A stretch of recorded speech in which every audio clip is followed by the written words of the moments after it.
I mean, there's probably many reasons for this happening right now, but is it sort of like the perfect storm of people thinking it's peak oil, they need to calculate 20 years ahead, and to make the investments, it needs to make sense in 20 years. And also, if you add on uncertainty on technology as well and regulations, it's just like the perfect storm for people who, and maybe, I don't know, maybe it's an age thing, right? So if you're 50 years old, you kind of need to have, is the new generation as keen as the previous to become great at tankers? Because it's also a reputation on a person to just be in the oil industry. We have to be honest about that as well, if you take the broad lenses, right? So is it just many factors at the same time creating this scenario?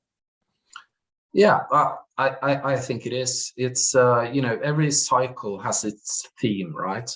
And when we saw let's take the probably the last cycle, where we saw kind of all the tanker fleet and also the dry bulk fleet, to be fair, was completely overbuilt. It was too many orders being placed. That was when private equity or family offices, but hedge funds and private equity dominated the source of finance into the tanker industry. You're coming through a cycle that lasted from, say, 2003 until 2009, 7 years almost, where ship owners, traditional ship owners, were making insane returns. And then, kind of not that typical investors in shipping, looking into the Bloomberg terminal and seeing, well, if I can get that kind of return, I'm going to put in $1 billion too, right? And we saw, almost like specialized hedge funds set up to finance this. Prior to that, actually, if you go back to the 80s, you had the structure of KGs, which was basically just a tax vehicle, because governments offered tax relief for investment in shipping. And this is where, you had the dentists of Germany became the biggest ship owners in the world. So it's, you go through the cycles where sourcing of capital is maybe the only limitation to the tanker industry. And mind you, a tanker owner typically is very willing to take risk. So if somebody gives him money, he will apply it in the market, at least historically. So, but I think you have a point that, yes, this, the big owners, the big swinging guys that really ran the bat, they're obviously getting older. It's almost like a generation of them who are reaching retirement. But I think there's also another one is, if you go to university today, are you really looking to go into shipping according to taxonomy, we're a non-sustainable industry. We're actually going to be extinct, right? And if you look at the regulatory kind of framework surrounding shipping, it's becoming far more, more and more complicated to maneuver in. Also, due to and for all the right reasons that we're all going to be more and more environmental cautious, funds and a lot of money are being challenged to something that's greener and that is sustainable. So, transportation of hydrocarbons is not really sustainable, looking at kind of where we are hoping to end up in 30 years time. So I think you have kind of a sum of all that. But then again, I think that once the returns kind of come, once the money is there, I think kind of this is going to slip. There's one thing that I tend to discuss sometimes with American investors, and we call it the Philip Morris kind of case. So Philip Morris were in the 90s, that was when people started to sue Philip Morris for kind of lung cancer and whatnot.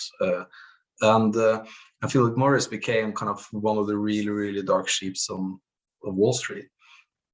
But and people, they became uninvestable, basically due to them being the single biggest cause of cancer.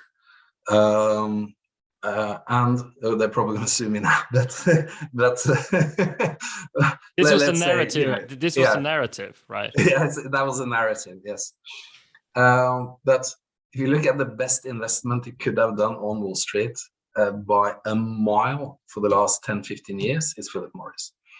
So kind of when the money is there, when the yield is there, when the performance is there, and the dividends are there, people tend to forget, or there are kind of pools of money that are not constricted by kind of the green shimmer, to put it that way. I'm stealing your quote right now, but I hope it's okay, because you had a great quote yesterday when we were talking about the fact or the idea that you need to go green by black numbers. Maybe it's a great example just to put on the environmental piece as well, right? Because a lot of smart people are obviously trying to solve this sustainable puzzle, and it impacts everyone, right?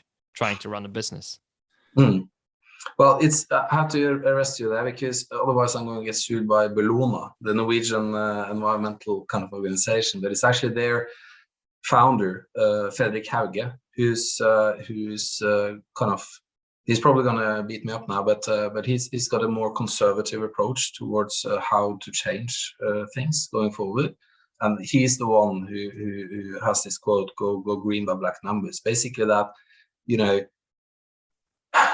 where you invest your money and where government subsidize and where government actually puts their bet on how we're going to solve the climate crisis has to be, at least there has to be some shimmer of sensibility there.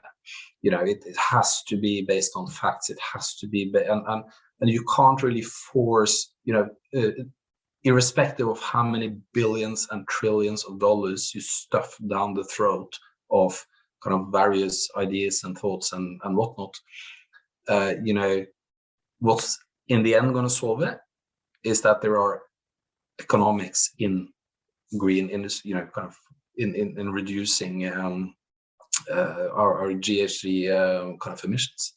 So that's the kind of long-term solution, and sometimes it looks like people kind of lose sight of that. They don't understand that we're not, we're living in a society where it actually has to make sense in the end.